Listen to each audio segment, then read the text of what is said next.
สวัสดีครับนี่คือรายการออคัสสตอรี่เรื่องเล่าเขย่าวขวัญซีซั่น2อย่าลืมนะครับถ้าถูกใจฝากกดไลค์กดแชร์กด Subscribe แล้วก็อย่าลืมกระดิ่งเพื่อติดตามแต่สิ่งที่สำคัญ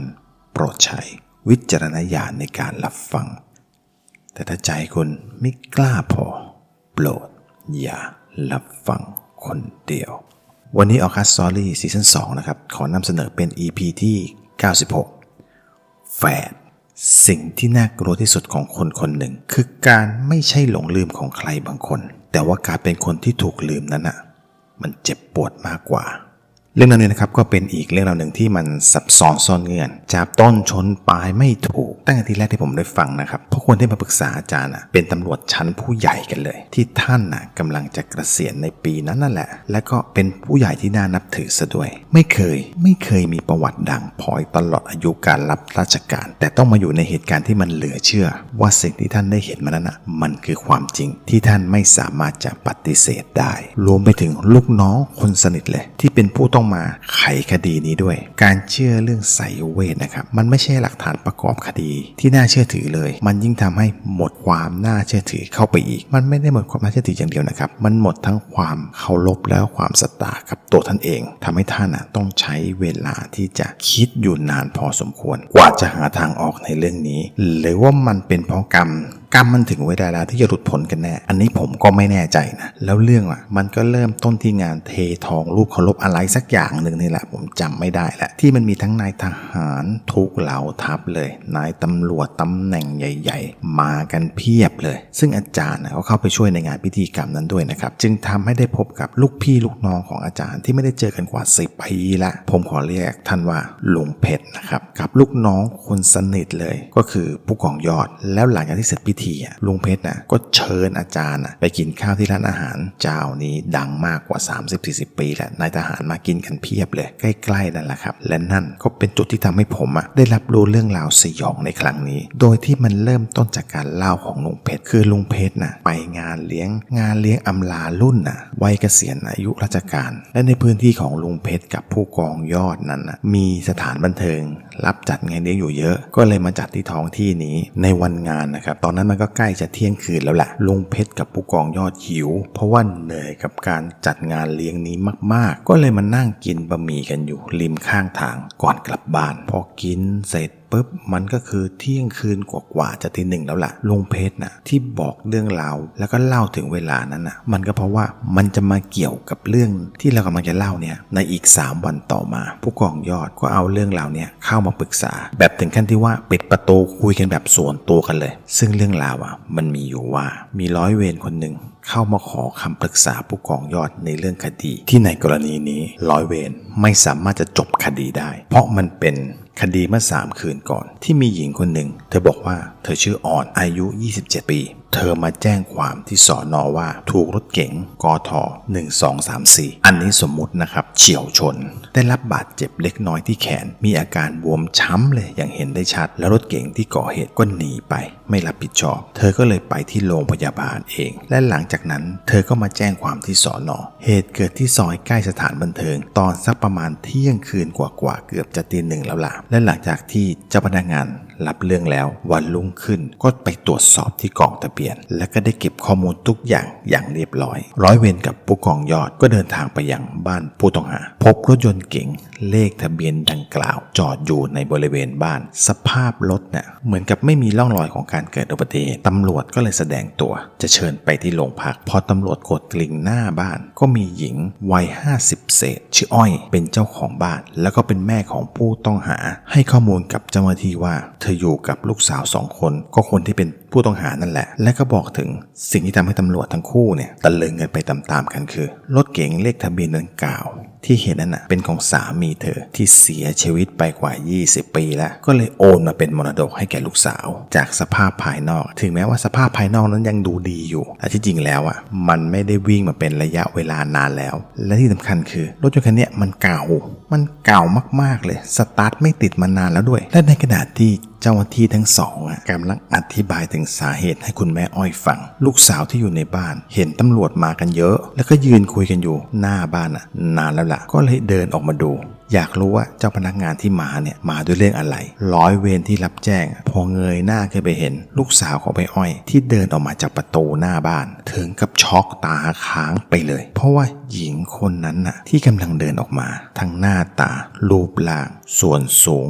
สีผิวเสียงและการพูดมันเหมือนกันซะยิ่งกว่าเหมือนนะอย่างกับโคลนนิ่งกันมาเลยทั้งผมที่ซอยสั้นแล้วก็ใส่แว่นกรอบแว่นกลมยังเหมือนกันอีกร้อยเวรคนนั้นน่ะไม่มั่นใจรีบเปิดแฟ้มหลักฐานเพื่อตรวจสอบความผิดพลาดอีกครั้งและร้อยเวรคนนั้นก็ได้พบกับภาพถ่ายที่ถ่ายไว้เป็นหลักฐานในวันที่มาแจ้งความในตอนนั้นน่ะเจ้าหน้าที่ใช้เป็นภาพโพลารอยด์เพื่อป้องกันภาพถูกแก้ไขแต่ว่าในครั้งเนี้ยมันไม่ได้ถูกแก้ไขแต่มันหายไปแบบต่อหน้าต่อตากันเลยคือร้อยเวรน่ะหยิบเอาภาพที่ถ่ายเธอคนนั้นน่ะเอาไว้แล้วก็ถ่ายตรงบริเวณที่ได้รับบาดเจ็บจำนวนหลายภาพเลยแต่รูปที่เขาหยิบเอามาให้ผู้กองยอดดูนั่นน่ะมันเป็นภาพของนส.อ่อนผู้ที่เข้ามาแจ้งความนั่นแหละผู้กองยอดกับร้อยเวรที่เห็นน่ะถึงกับพูดอะไรไม่ออกเลยก่อนที่รูปใบนั้นน่ะจะค่อยๆจางลง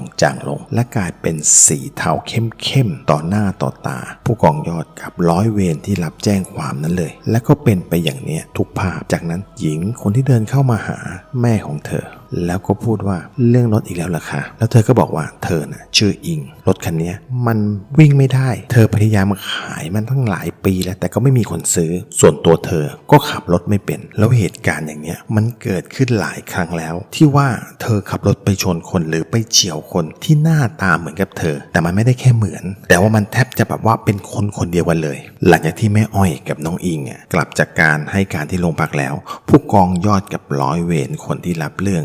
นั่งงงกันแบบว่าหาทางไปไหนกันไม่ถูกเลยและหลังจากการตรวจสอบแล้วพบว่านส.อ่อนคนนั้นไม่มีตัวตนในระบบทะเบียนราษฎร์ไม่เคยเข้าไปรักษาอาการบาดเจ็บที่โรงพยาบาลตามที่เธอกล่าวอ้างยุคนั้นยังไม่มีกล้องวงจรปิดตามถนนหรือตามซอกซอยต่างๆแต่ว่าผู้กองยอดสะกิดใจอยู่เรื่องหนึ่งคือหลังจากที่สองแม่ลูกกลับไปผู้กองยอดก็ได้เข้าไปตรวจดูในคดีที่มีลักษณะแบบเนี้ยที่ยังไม่สามารถปิดคดีได้และก็มีคดีอย่างเนี้ยเยอะคือเฉี่ยวชนและหนีแต่ยังจับตัวคนขับไม่ได้ส่วนมากจะเจอ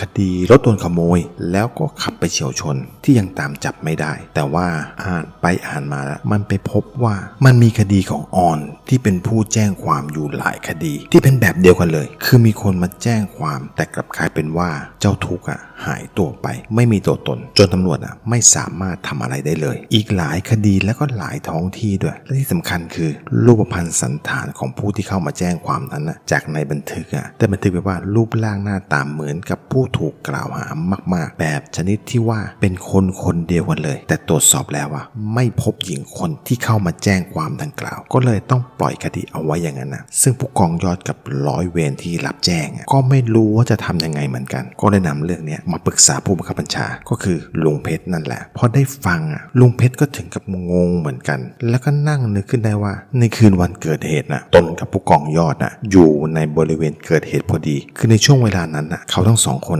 กำลังนั่งกินบะหมี่ตอนดึกกันอยู่หลังจากออกมาจากงานคืนวันเกษียณที่ปากซอยใกล้ๆกับที่เกิดเหตุเลยตามคำบอกเล่าของหญิงผู้เข้ามาแจ้งทั้งสถานที่และก็เวลาแต่ว่ามันไม่มีอะไรเกิดขึ้นไม่มีอะไรเกิดขึ้นเลยในตอนนั้นและนั่นก็เลยทำให้เป็นจุดที่ทำให้ลุงเพชรสงสัยมากเลยว่าที่จริงแล้วมันเกิดอะไรขึ้นกันแน่มันต้องมีคนโกหกสักคนหนึ่งแน่ๆแหละก็เลยสั่งการให้หน่วยการข่าวลงพื้นที่เพื่อไปสืบค้นหาข่าวและเพียงแค่2 วันเท่านั้นเองลูกน้องฝ่ายการข่าวก็กลับมารายงานในสิ่งที่มันเหลือเชื่อให้ทุกคนได้ฟังมันเริ่มต้นด้วยการตรวจสอบประวัติอิงเป็นลูกสาวคนเดียวของที่บ้านคุณพ่อของเธอเสียชีวิตไปด้วยโรคมะเร็งตับตั้งแต่อิงอายุได้แค่5 ขวบเธอก็ได้อยู่กับคุณแม่อ้อยอยู่กัน2 คนคุณแม่ทำงานเป็นเสมียนในโรงงานผลิตอะไหล่รถยนต์อะไรอย่างนี้แหละใกล้ๆบ้านไม่มีอะไรผิดปกติหรือน่าสงสัยส่วนที่2คือการลงหาข่าวจากคนในพื้นที่โรงเรียนตั้งแต่สมัยประถมมัธยมแล้วก็มหาวิทยาลัยความหลอนมันเริ่มต้นที่หลังจากที่อิงคลอดมาแล้วก็กลับมาที่บ้านมีคนได้ยินเสียงเด็กเล็กๆร้องไห้ในช่วงดึกๆมันก็เป็นเรื่องธรรมดานะครับแต่ว่าชาวบ้านในละแวกนั้นเขาให้ข้อมูลเลยว่าได้ยินเสียงร้องของเด็ก2 คนในทุกคืนจากบ้านของอิงแต่คนที่บ้านไม่ได้ยินเสียงอีกคนเลย ถึงแม้ว่าอิงจะโตจนเลิกร้องไห้แล้วชาวบ้านก็ยังคงได้ยินเสียงร้องของเด็กในตอนดึกๆอยู่เหมือนเดิมคือที่ได้ยินคือได้ยินเสียงร้องของเด็กคนเดียวนะจนเวลาผ่านไปเสียงมันเงียบไปเองจนอิงเข้าโรงเรียนตอนนั้นเธออยู่ป .1 แล้วล่ะมีคุณครูเข้าใหม่มาครูคนนั้นเห็นเธอนั่งอยู่ในห้องเรียนอยู่คนเดียวและในตอนนั้น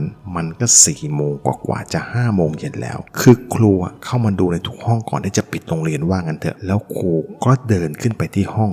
ที่น้องอินนั่งอยู่นั่นแหละตอนนั้นเดินสวนกับครูคนหนึ่งก็เลยคุยกันว่าเห็นเด็กหญิงอิงนั่งอยู่ในห้องเรียนครูอีกคนที่เดินสวนกันมาก็บอกว่าน้องอิงนั่งรถโรงเรียนกลับบ้านไปตั้งแต่3 โมงครึ่งแล้วนะและเธอเองนั่นแหละเป็นคนที่จัดนักเรียนขึ้นรถโรงเรียนด้วยตัวเองครูทั้งสองก็งงก็ได้เดินขึ้นไปดูที่ห้องให้เห็นกับตาแล้วก็ได้เห็นน้องอิงนั่งอยู่ในห้องเรียนจริงๆเธอดูเหมือนกับว่าจะร้องไห้ซะด้วยซ้ำก็เลยพาน้องอิงขึ้นรถยนต์ส่วนตัวเพื่อไปส่งเธอที่บ้านแต่พอไปถึงที่บ้านน้องอิงที่นั่งอยู่ด้านหลังที่ไม่ยอมพูดยอมจาอะไรเลยมาตลอดทางเธอก็หายตัวไปอย่างล่องลอยครูทั้งสองไม่กล้าบอกใครว่าตอนที่ผ่านหน้าบ้านน้องอิงคือทั้งคู่เลยเห็นน้องอิงนั่งเล่นอยู่กับเพื่อนบ้านแถวๆนั้นนะครับอยู่หน้าบ้านเลยแต่มันไม่จบแค่นี้ตอนป .6 น้องอิงได้รับคัดเลือกให้รำในงานโรงเรียนตอนเช้าทุกคนต้องมาโรงเรียนเช้ามากๆเพราะต้องมาเตรียมงานแล้วก็มาแต่งหน้าแต่งตัวให้กับเด็กๆน้องอิงก็เช่นกันเธอมาแต่งหน้าแต่งตัวตั้งแต่เช้าคือทุกอย่างเรียบร้อยและสิ่งที่ทำให้ครูและเพื่อนๆทุกคนตกใจก็คือเมื่อเห็นน้องอิงเพิ่งลงมาจากรถแท็กซี่กับคุณแม่ทั้งที่ยังเห็นน้องอิงแต่งหน้าแต่งตัวเสร็จแล้วและก็นั่งร่วมกลุ่มกับนางรำในห้องเรียนเพื่อเตรียมตัวแสดงเป็นชุดแรกทำให้ทุกคนตกใจแต่ก็ไม่ได้พูดอะไรแต่มันก็เริ่มหนักขึ้นในสมัยมัธยมคือเพื่อนเธอเห็นเลยว่าน้องอิงเพิ่งออกมาจากห้องน้ำคือเดินสวนกันนะครับแต่ต้องตกใจคือช็อกขึ้นมาอีกครั้งเมื่อเห็นน้องอิงล้างมืออยู่ที่อ่างล้างหน้าในห้องน้ำมันทำให้เกิดข่าวหรือเรื่องผีในห้องน้ำจนบางคนไม่กล้าที่จะคุยหรือรับเธอเป็นเพื่อนมันก็เลยทำให้น้องอิงมีเพื่อนน้อยหรือแทบจะไม่มีเลยก็ว่าได้จนถึงสมัยที่เรียนมหาลัยเธอก็ยังไม่มีเพื่อนสนิทนะเพราะมันมีเรื่องที่ทุกคนไม่กล้าจะพูดหรือให้ข้อมูลอะไรเลยแต่ที่รู้มีนักศึกษาคนหนึ่งลาออกกลางเทอมอย่างไร้เหตุผลเรื่องของแฟนหนุ่มนั้นคนปัจจุบันที่ได้คบหากันคือคบมากันมาได้สัก 4-5 เดือนแล้วล่ะยังไม่มีเหตุอะไรหรือว่าเขาไม่กล้าพูดก็ไม่รู้นะคือดูท่าทีแล้วอยากจะพูดแต่ไม่พูดดีกว่ากูรู้ว่ามันจะมาทำร้ายน้องอิงนะพอได้รับฟังเรื่องราวประวัติเบื้องต้นแล้วลุงเพชรก็คิดอยู่นานเหมือนกันว่าแล้วเราจะทำยังไงกันดีเพื่อหาความจริงในเรื่องนี้จนในที่สุด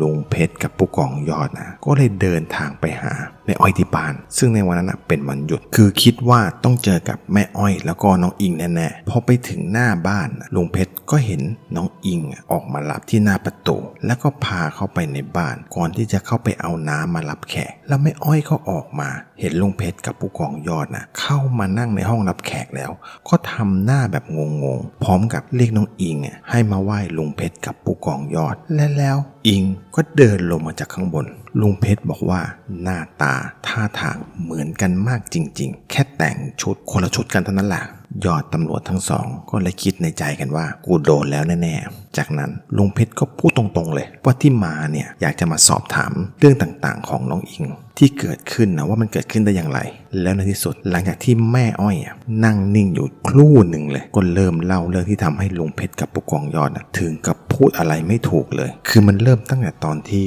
แม่อ้อยท้องคือในตอนนั้นแม่อ้อยบอกว่าเธอท้องลูกแฝดตอนนั้นทั้งพ่อแล้วก็แม่อ้อยดีใจกันมากๆตัวพ่อนี่สุดๆคิดชื่อลูกแฝดไว้ตั้งมากมายทั้งชายและหญิงไม่ว่าลูกแฝดจะเกิดมาเป็นเพศไหนเตรียมเอาไว้หมดแต่พอตอนที่ไปหาหมออีกครั้งในตอน4 เดือนปรากฏว่าเด็กอีกคนหนึ่งหายไปจากเรดาร์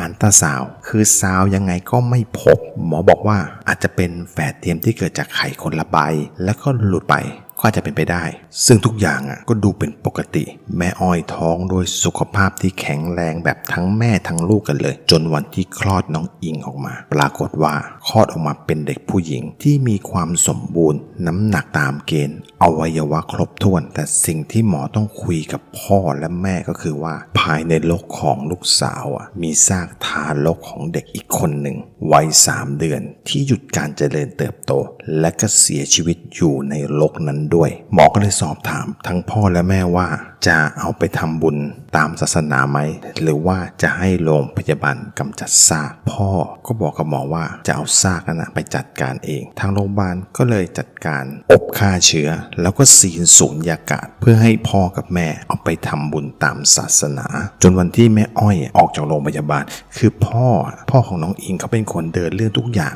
แม่เห็นแล้วว่าทางโรงพยาบาลคืนซากน้องมาให้ในสภาพที่แบบว่าน้องอยู่ในซองพลาสติกใสๆที่เป็นซากแห้งๆขนาดเท่ากับนิ้วโป้งหรือนิ้วชี้นี่แหละซึ่งมันถูกซีนสูญญากาศอยู่ในซองเล็กๆแล้วก็บรรจุอยู่ในถุงสีน้ำตาลนั่นเป็นครั้งแรกและครั้งสุดท้ายที่แม่อ้อยได้เห็นซากของน้องคือในวันที่แม่อ้อยกลับบ้านมันค่อนข้างที่จะวุ่นวายในช่วง 3-4 วันที่น้องอิงกลับมาที่บ้านนั่นแหละเพราะว่าพ่อของน้องอิงต้องเดินทางไปต่างจังหวัดหลายวันเลยทำให้แม่อ้อยลืมซากของเด็กอีกคนไปแต่พอตอนที่พ่อกลับมาแล้วก็กลับมาหาอย่างละเอียดนะแต่ปรากฏว่าหาเท่าไหร่ก็หาไม่เจอเหมือนกับว่ามันไม่เคยมีอยู่จริงซึ่งมันไม่น่าจะเป็นไปได้จนเวลาผ่านไปน้องอิงอายุ3 เดือนเริ่มมีคนแถวๆนั้นถามเธอว่าได้ลูกแฝดเหรอเวลาเด็กร้องไห้พร้อมๆกันมันคงจะวุ่นคงไม่รู้จะต้องทำยังไงเลยนะซึ่งแม่อ้อยก็งงแต่ว่าพอมาเห็นด้วยตาตนเองนั่นแหละอันนี้สิ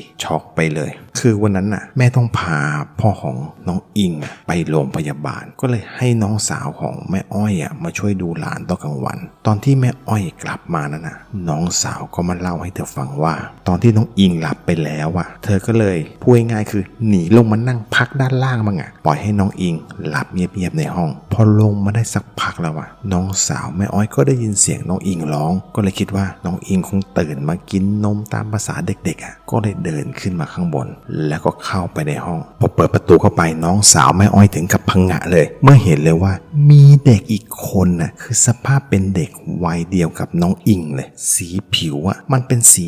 ม่วงคล้ำๆตามเนื้อตามตัวยังมีคราบเลือดสี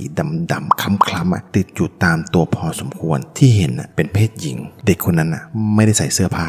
นอนร้องแล้วก็ดิ้นอยู่ข้างๆน้องอิงนั่นแหละน้องสาวแม่อ้อยถึงกับพังงะถอยหลังไปเลยคือถอยหลังออกจากประตูแล้วก็ลงมาอยู่ข้างล่างและแม่อ้อยก็กลับมาพอดีเลยพอทั้งพ่อและก็แม่อ้อยได้ฟังเรื่องราวก็ตกใจแม่อ้อยรีบวิ่งขึ้นไปดูน้องอิงที่นอนอยู่บนห้องแล้วก็ได้เห็นภาพที่แบบว่าถ้าไม่เห็นด้วยตาแม่บอกแม่จะไม่เชื่อเลยคือพอแม่อ้อยเปิดประตูเข้าไปในห้องเธอเห็นเด็กทารกเพศหญิงที่ทั้งตัวมีแต่เลือดติดตามตัวเต็มไปหมดผิวกายสีม่วงคล้ำนอนหลับพลิ้มอยู่ข้างๆน้องอิงแม่อ้อยถึงกับเข่าอ่อนเลยแล้วก็ร้องไห้เสียงลั่นขึ้นมาจนพ่อขึ้นมาดูแต่ก็ไม่เห็นร่างนั้นแล้วในวันรุ่งขึ้นพ่อกับแม่น้องอิงก็เลยไปทำบุญที่วัดทำสังฆทานแล้วก็ซื้อเสื้อผ้าเด็กอ่อนเด็กเล็กไปบริจาคที่สถานเลี้ยงเด็กกำพร้าและนั่นก็ทำให้แม่อ้อยไม่เห็นเด็กคนนั้นอีกเลยเวลามันผ่านไปจนกระทั่งพ่อน้องอิงมาจากไปด้วยโรคมะเร็ง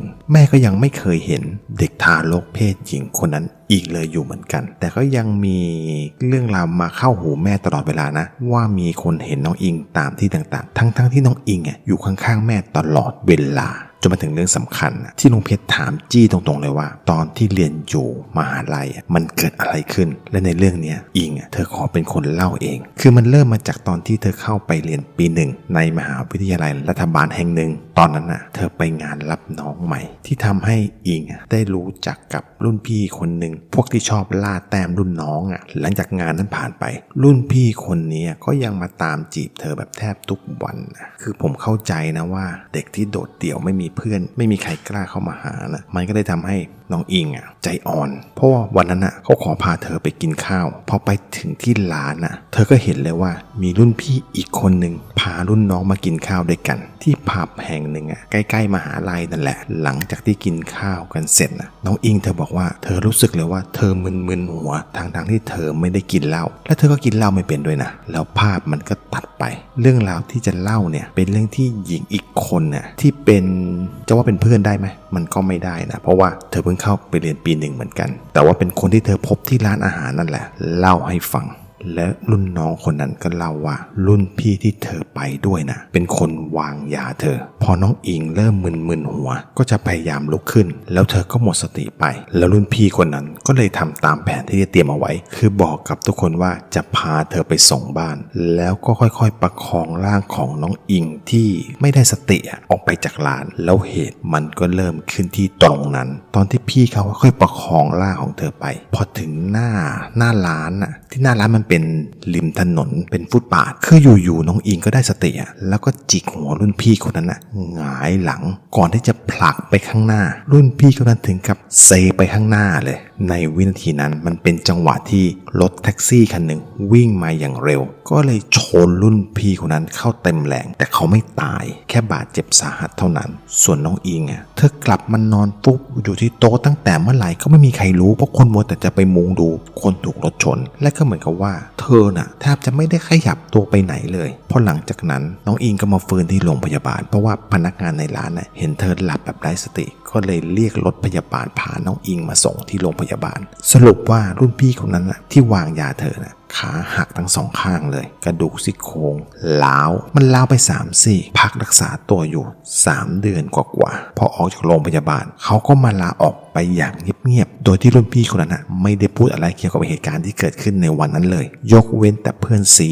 คนที่อยู่ในเหตุการณ์นั่นแหละรุ่นพี่คนนั้นเขาเล่าให้เพื่อนสีฟังว่าตอนที่น้องอิงฟื้นขึ้นมาในตอนนั้นเธอไม่ใช่น้องอิงแต่ว่ามันคือซากศพของน้องอิงเพราะว่าอิงกลายเป็นศพแห้งๆที่ใบหน้าเป็นแบบหนังหุ้มกระดูกไม่มีดวงตามันเป็นโพรงดำๆเขาจำได้ก่อนที่รถจะถูกชนจนหมดสติไปจากนั้นมาก็ไม่มีใครกล้ามาจีบน้องอิงอีกเลยแต่เรื่องที่พีคที่สุดก็คือเรื่องที่เธอนั้นเป็นคนเล่าด้วยตัวเองมันเป็นเรื่องที่เกี่ยวกับแฟนหนุ่มคนปัจจุบันของเธอซึ่งน้องอิงได้พบกับเขาตอนที่ทำงานแล้วคือในช่วงแรกมันไม่มีอะไรมันเป็นไปอย่างปกติจนมาวันหนึ่งที่น้องอิงนัดกับพี่เขาไปเที่ยวกันคือเขาไปกินข้าวดูหนังกันแบบทั่วๆไปแหละซึ่งแฟนของเธอจะมารับตอน 10 โมงที่บ้านแต่ว่าวันนั้นไม่รู้เป็นอะไร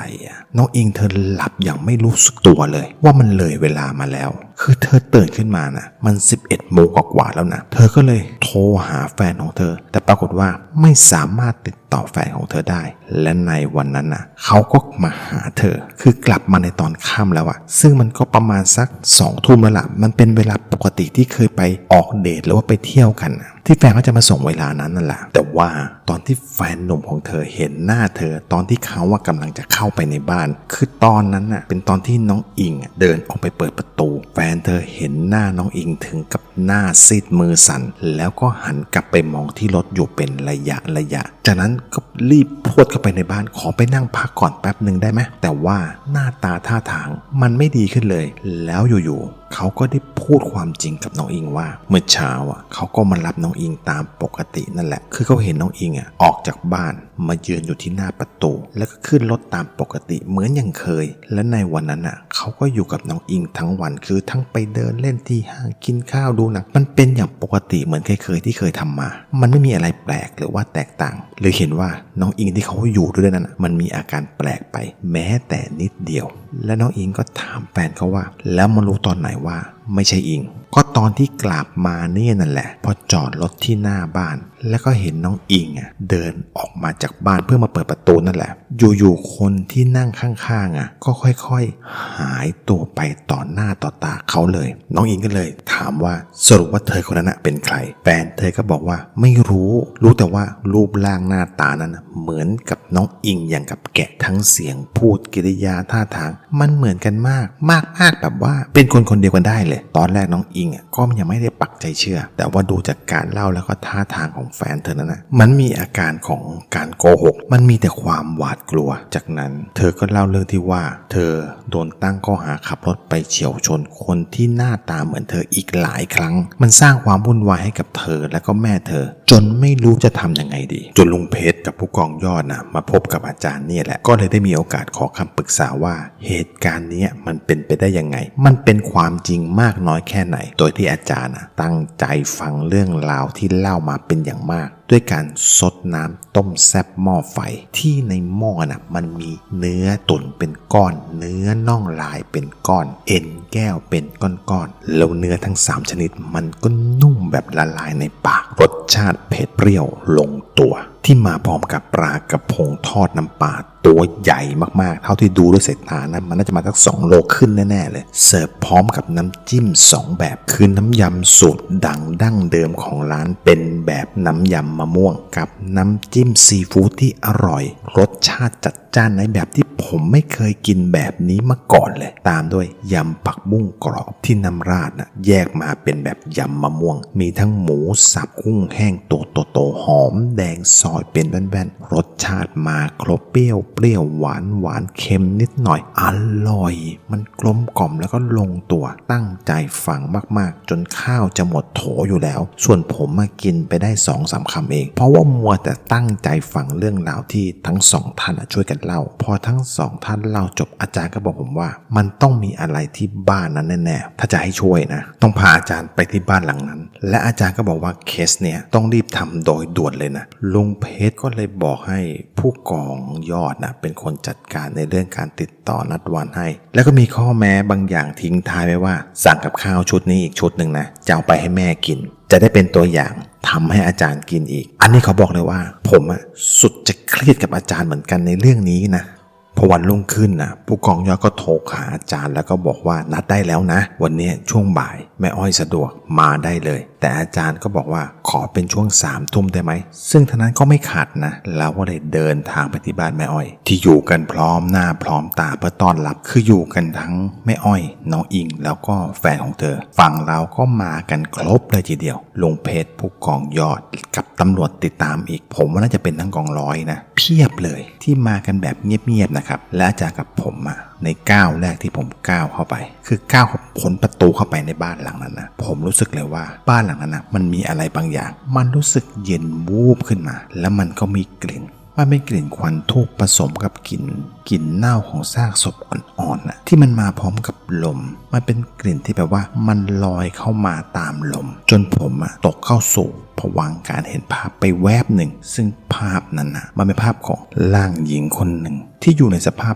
ซากศพแห้งๆที่มีเพียงหนังหุ้มกระดูกเท่านั้นเองผมสั้นสีดำสนิทยืนเปลือยกายอยู่ข้างๆรถคันเก่าๆที่มันจอดอยู่ในโรงรถสภาพมันเหมือนโรงเก็บของมากกว่านะและมันก็ไม่น่าจะวิ่งได้มานานแล้วด้วยเธอยืนอยู่เฉยๆถึงแม้ภาพจะเข้ามาอยู่หลายภาพแต่มันก็เป็นภาพซ้ำแบบเดิมๆมันก็เลยทำให้ผมสามารถเก็บรายละเอียดได้อย่างชัดเจนที่เห็นเธอในสภาพเป็นศพที่แห้งแล้วไม่มีดวงตาแต่มันเป็นแค่โพรงดำๆลึกเข้าไปและผมก็หลุดออกจากภวังค์การเห็นภาพด้วยเสียงเรียกของน้องอิงคือเพราะว่าทุกคนเข้าไปในบ้านกันหมดแล้วเหลือแต่ผมที่ยังยืนเหม่ออยู่หน้าประตูบ้านผมรีบตามน้องอิงเข้าไปในบ้านเลยตามอย่างไวเลยเห็นอาจารย์กำลังนั่งคุยกับลุงเพชรอยู่ไม่รู้คุยเรื่องอะไรกันนะครับและอาจารย์ก็พูดขึ้นว่าเขาอยู่ไหนแล้วก็หันมาทางผมก็เลยบอกไปเลยว่ายืนอยู่ที่รถเก่าๆคันนั้นครับแล้วผู้กองยอดก็ขออนุญาตแม่อ้อยค้นหาอะไรบางอย่างซึ่งผมผู้กองยอดหรือว่าอาจารย์ก็ไม่รู้ว่าสิ่งนั้นคืออะไรโดยสั่งคณะผู้ติดตามให้เข้าไปตรวจค้นรถคันนั้นแบบละเอียดกันเลยจากนั้นเพียงแค่5 นาทีเท่านั้นเราก็พบวัตถุแปลกประหลาดอะไรบางอย่างสิ่งนั้นมันอยู่ในถุงกระดาษใบเล็กๆและเมื่อเอาของสิ่งนั้นออกมามันคือซองพลาสติกขนาดเล็กที่ซีนสูญญากาศเอาไว้แต่ดูเหมือนกับว่ามันหมดอายุการใช้งานหรือเปล่านะอาจจะเป็นเพราะว่ามันอยู่ใต้ที่นั่งคนขับและถูกพยางทับอีกทีหนึ่งหรือว่าโดนความร้อนจากการเก็บไว้ในรถก็เป็นได้มันก็เลยทำให้ซีนมันคลายออกทำให้เราเห็นอย่างชัดเลยว่ามันเป็นซากของทารกแห้งๆที่อยู่ในซองพลาสติกนั่นนะตอนแรกที่ผมเห็นมันทำให้ผมขนลุกอย่างไม่รู้ตัวเลยแล้วก็มีภาพเดียวที่เข้ามาในหัวผมมันเป็นภาพของหญิงคนหนึ่งก็คือสภาพของซากศพของหญิงคนที่ยืนอยู่ข้างๆรถคันนั้นแหละครับมายืนอยู่ที่หน้าประตูบ้านยืนนิ่งๆแต่ว่าสิ่งที่มันเห็นได้ชัดเจนก็คือมันมีเลือดที่ไหลออกมาจากเบ้าตาที่กลวงโบผมบอกเลยว่ามันไม่ใช่แค่เลือดสดๆธ ธรรมดาผมว่ามันคือน้ำตาของซากศพนั่นเองมันคือน้ำตาของลูกคนหนึ่งที่ไม่มีโอกาสได้เกิดมาเป็นคนมาเป็นลูกของแม่อ้อยและก็คงน้อยใจที่ไม่ได้รับความรักการดูแลจากแม่ของตัวเองและยังคงถูกทอดทิ้งละเลยหลงลืมจากแม่ของเธอเพียงแค่คำว่าเธอไม่มีกายหยาบไม่มีลมหายใจแต่ถึงอย่างไรเธอก็ยังอยากจะอยู่ใกล้ๆแม่ของเธอได้เห็นแม่อยู่ใกล้ๆแม่แบ่งปันความอบอุ่นเล็กๆน้อยๆในช่วงเวลาที่เธอได้อยู่ใกล้ๆนั้นการได้อยู่แบบนี้ก็ดีมากแล้วซึ่งผมรับรู้เลยว่าเธอคงรู้ว่าหมดเวลาของเธอที่จะได้อยู่กับแม่แล้วล่ะที่สำคัญอยู่กับน้องสาวเธอด้วยและเพียงไม่นานผมก็เตรียมทำพิธีตามที่อาจารย์สั่งอย่างเรียบร้อยจากนั้นอาจารย์ก็เริ่มต้นด้วยการท่องพระเวทเพื่อปลดปล่อยดวงวิญญาณในตอนนั้นผมรู้สึกได้แล้วว่าอากาศมันเย็นลงได้อย่างเห็นได้ชัดเลยบรรยากาศมันดูเงียบลงเหมือนกับว่าไม่มีคนอยู่ในบริเวณนั้นทั้งที่มีคนอยู่กันเต็มไปหมดเลยแล้วอยู่ๆเสียงหมาหอนมันก็ดังขึ้นแต่มันไม่ใช่แค่ตัวเดียวครับคือมันหอนกันทั้งซอยเลยมันยังเพิ่มความหลอนได้อีกนะทำเอาทีมผู้ติดตามต่างอยู่กันไม่ได้ต้องออกไปกองรวมกันที่หน้าประตูบ้านด้านนอกเพื่อดูซิว่าไอ้หมาตัวไหนมันหอนนะแล้วไฟก็ดับลงเพียงแค่วิเดียวที่ไฟมันดับลงผมว่าแล้วเพราะผมไม่ได้ขยับตัวไปไหนนั่งอยู่ข้างๆอาจารย์ตัวเกรงเหมือนเดิมแต่ที่ผิดปกติก็คือลุงเพชรผู้กองยอดแวบเดียวเข้ามานั่งข้างๆอาจารย์แบบเบียดติดหลังกันเลยแต่พอตอนที่ไฟมาเราทั้งหมดได้มีโอกาสเห็นแบบเต็มตากันเลยว่ามีหญิงคนหนึ่งปรากฏตัวขึ้นมาคือเธอมานั่งหมอบอยู่ตรงหน้าอาจารย์อันนี้เราเห็นกันทุกคนนะครับเธอหมอบอยู่แต่ว่าเธอร้องไห้และในตอนนั้นเธอคนนั้นก็ค่อยๆเงยหน้าขึ้นมาเราถึงได้เห็นว่าหญิงคนที่อยู่ตรงหน้าคนนั้นมีทั้งหน้าตารูปร่างเหมือนกับน้องอิงทุกประการเลยแล้วแม่อ้อยก็พูดขึ้นว่าอ่อนนั่นมันเป็นชื่อของเธอที่ตั้งเอาไว้นานและตั้งแต่รู้ว่าแม่อ้อยท้องแฝดซึ่งพ่อของเธอเป็นคนตั้งให้แต่เธอคนนั้นไม่ได้พูดอะไรลุกขึ้นนั่งพับเพียบยิ้มเล็กน้อยพร้อมกับน้ำตาที่ยังอาบแก้มอยู่ทั้งสองข้างคือเราเห็นเธอมาในสภาพเป็นคนปกตินะครับในตอนนั้นและอาจารย์ก็พูดกับเธอว่าบุญของหนูมาได้เพียงแค่นี้นะถึงเวลาของหนูแล้วหมดเวรหมดกรรมในชาตินี้แล้วนะปล่อยห่วงจิตที่ยังผูกพันยึดติดกับปัจจุบันยึดติดกับความต้องการของตัวเองปล่อยให้มันเป็นไปตามวัฏจักรแห่งกรรมนำหนูไปส่งในภพภูมิที่ควรไปไม่ต้องมาติดอยู่ในวังวนแบบนี้พออาจารย์พูดจบอ่อนเธอก็ก้มลงกราบอาจารย์แล้วก็ต่อด้วยการกราบแม่ของเธอเป็นครั้งสุดท้ายจากนั้นอาจารย์ก็ใช้มีดหมอตัดซองพลาสติกที่ภายในนั้นบรรจุซากของทารกหญิงที่เสียชีวิตในครรภ์ตอนอายุเพียงแค่3 เดือนเท่านั้นนำออกมาใส่ไว้ในพานเล็กๆที่ตั้งอยู่ตรงหน้าจากนั้นก็จุดเทียนแล้วก็เริ่มท่องพระเวทอีกครั้งเพื่อเรียกกำลังของน้ำมนต์พอท่องเสร็จก็นำซากศพของทารกน้อยๆตัวเล็กๆไม่น่าจะเกินนิ้วโป้งหรือนิ้วชี้นั่นแหละตัวแค่นั้นแล้วก็ค่อยๆปล่อยลงไปในขันน้ำมนต์ไม่ถึงวินาทีมันก็มีควันสีขาวลอยขึ้นมาเป็นควันที่มีกลิ่นเป็นน้ำอบที่มันหอมตลบอบอวนไปทั้งบ้านเลยแต่ที่มันแปลกคือผีน้องออนยังคงนั่งอยู่ที่เดิมแต่สิ่งที่เปลี่ยนไปก็คือซากทารกที่อยู่ในขันน้ำมนต์จากร่างที่เป็นซากแห้งๆกลับกลายเป็นร่างสดๆที่จมอยู่ที่ก้นขันน้ำมนต์แล้วร่างของน้องออนที่เห็นเป็นร่างคนปกติในครั้งแรกตอนที่ได้เห็นแต่ว่าตอนนี้ก็ค่อยๆกลายร่างเป็นซากศพแห้งๆที่เหมือนดังภาพที่ผมเห็นเลยคือน้องออนอยู่ในสภาพแบบซากศพแห้งๆที่มีเพียงหนังหุ้มกระดูกเพียงเท่านั้นผมสั้นดำสนิทเลยนั่งประเพียบเปลือยกายอยู่ตรงหน้าผมกับอาจารย์พอดีเป๊ะเลยแม่อ้อยถึงกับกลั้นน้ำตาออกมาไม่ได้ร้องไห้โฮออกมาพร้อมกับน้องอิงเสียงนั้นลั่นบ้านเลยและแม่อ้อยก็พูดออกมาแบบว่าถ้าจะไม่เป็นภาษาเลยนะที่ผมจับใจความได้ว่าแม่ขอโทษจากนั้นอาจารย์ก็เป็นคนพาแม่อ้อยนำร่างนั้นไปฝังที่สุสานแห่งหนึ่งในต่างจังหวัดและหลังจากนั้นก็ไม่เกิดเรื่องราวแปลกๆกับที่บ้านของน้องอิงอีกเลย Orca Story Season 2 EP ที่96แฝด